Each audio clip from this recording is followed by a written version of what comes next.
नमस्कार, news take के Y factor में आपका स्वागत है। मैं हूं योगेश मिश्र।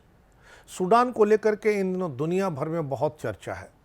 सूडान से लोग पलायन कर रहे हैं, वहां से इंडस्ट्री हटाई जा रही है। सूडान आज़ादी के बाद से लगातार गृहयुद्ध और तख्ता पलट का शिकार है। इस समय भी सूडान में जो कुछ हो रहा है वो दो जनरलों की आपसी भिड़ंत का नतीजा है, जिसने पूरे सूडान में अमन चैन खत्म कर दिया है। 2021 के तख्ता पलट के बाद सूडान की सत्ता पर काबिज होने वाले दो जनरलों के वर्चस्व की लड़ाई में आज सूडान बुरी तरह लहलुहान है।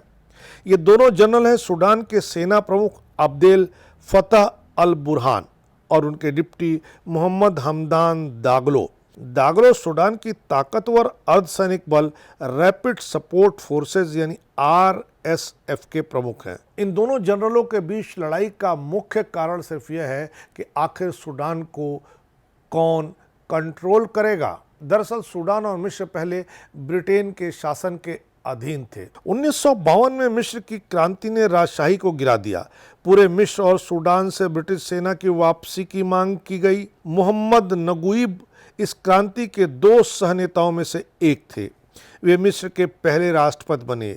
नगुइब आधे सूडानी थे, सूडान में पले बढ़े थे, सो उन्होंने सूडानी स्वतंत्रता को क्रांतिकारी सरकार की प्राथमिकता बना दिया। अगले वर्ष यानी 1953 में मिस्र और सूडानी दबाव के तहत यूनाइटेड किंगडम सूडान पर अपनी साझा संप्रभुता को समाप्त करने और सूडान को स्वतंत्रता प्रदान करने की मांग पर सहमत हो गया। 1 जनवरी 1956 को सूडान विधिवत एक स्वतंत्र देश के रूप में मान्यता पा गया और पूरी तरह स्वतंत्रता वहां बहाल हो गई। सूडान के स्वतंत्र होने के बाद वहां एक लोकतांत्रिक संसदीय प्रणाली की स्थापना की गई, लेकिन कोई सुकून नहीं बन पाया। देश में वामपंथी या दक्षिणपंथी कट्टरपंथियों के नेतृत्व में कई बार सैन्य तख्ता पलट किए गए। सूडान में जाफर निमीरी शासन ने इस्लामवादी शासन शुरू किया। इसके चलते देश के उत्तर में इस्लामिक तत्वों और दक्षिण में एनिमिस्टों और ईसाइयों के बीच दरार बढ़ती चली गई। नेशनल इस्लामिक फ्रंट NIF से प्रभावित सरकारी बलों और दक्षिण के विद्रोहियों के बीच गृहयुद्ध छिड़ गया।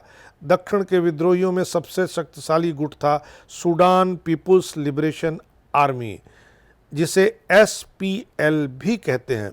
इसने अंततः 2011 में सूडान की स्वतंत्रता फिर हासिल कर ली। 1989 और 2019 के बीच सूडान ने उमर अल बशीर के नेतृत्व में 30 साल की लंबी सैन्य तानाशाही झेली। इस कालखंड में अत्याचार, अल्पसंख्यकों के साथ ज्यादती, वैश्विक आतंकवाद और इसी के साथ साथ जातीय नरसंहार भी सूडान में बहुत देखने को मिले। मानवाधिकार हनन के आरोप भी बहुत लगे। कहा जाता है कि बशीर के शासन में 3 से 4 लाख लोग तकरीबन सूडान में मारे गए। बशीर के इस्तीफे की मांग को लेकर 2018 में विरोध प्रदर्शन शुरू हो गए, जिसके परिणामस्वरूप 11 अप्रैल 2019 को तख्ता पलट हुआ। बशीर को कारावास हुआ। 2021 में जनरलों ने तख्ता पलट कर नागरिक शासन की तरफ बढ़ते कदमों पर विराम लगा दिया। यह प्रक्रिया 2019 में बशीर के सत्ता से हटने के बाद शुरू हुई थी और इसके बाद से ही अंतर्राष्ट्रीय संस्थाओं ने सूडान की मदद बंद कर दी। सूडान पर तमाम तरह के प्रतिबंध लगा दिए गए। साप्ताहिक विरोध प्रदर्शनों का सिलसिला शुरू हो गया, जिसे क्रूर तरीके से दबाने की कोशिश भी हुई। अब जेल में बंद बशीर के शासन में धीरे धीरे सफलता की सीढ़ियां चढ़े। सेना प्रमुख अब्देल फतह अल बुरहान ने तख्ता पलट को शासन व्यवस्था में ज़्यादा धड़ों को शामिल करने के लिए जरूरी बताया था।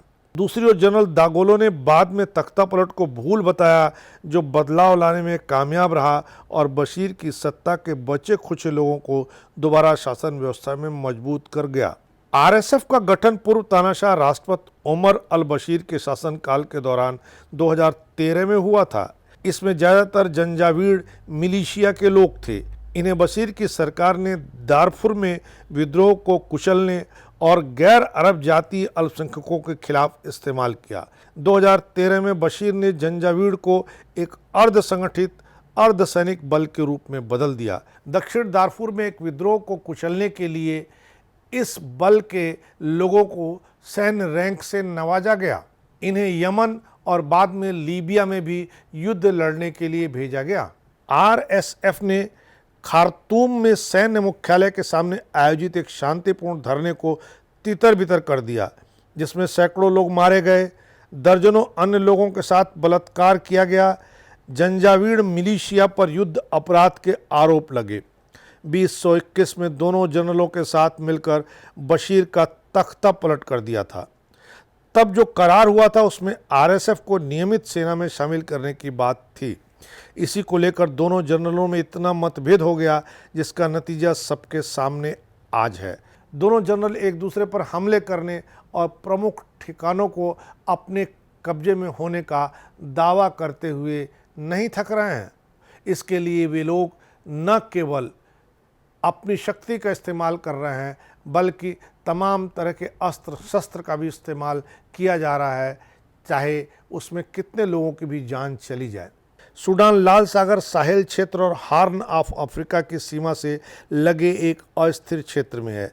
इसके रणनीतिक स्थान और कृषि संपदा ने क्षेत्रीय शक्तियों को आकर्षित किया है, जिससे नागरिक नेतृत्व वाली सरकार के सफल संक्रमण की संभावना जटिल हो गई है। सूडान के कई पड़ोसी, जिनमें इथोपिया, चाड और दक्षिण सूडान शामिल है, राजनीतिक उथल पुथल और संघर्ष से प्रभावित हुए हैं।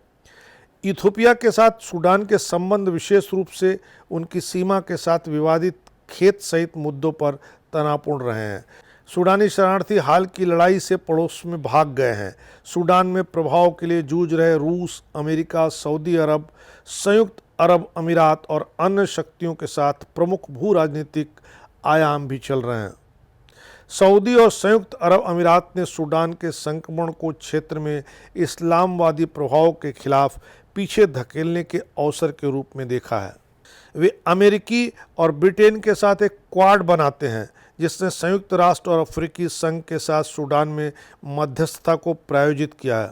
लेकिन जो कुछ हो रहा है उसे देखते हुए पश्चिमी शक्तियां इस बात से डरी हुई हैं कि कहीं लाल सागर पर रूस का कब्जा न हो जाए।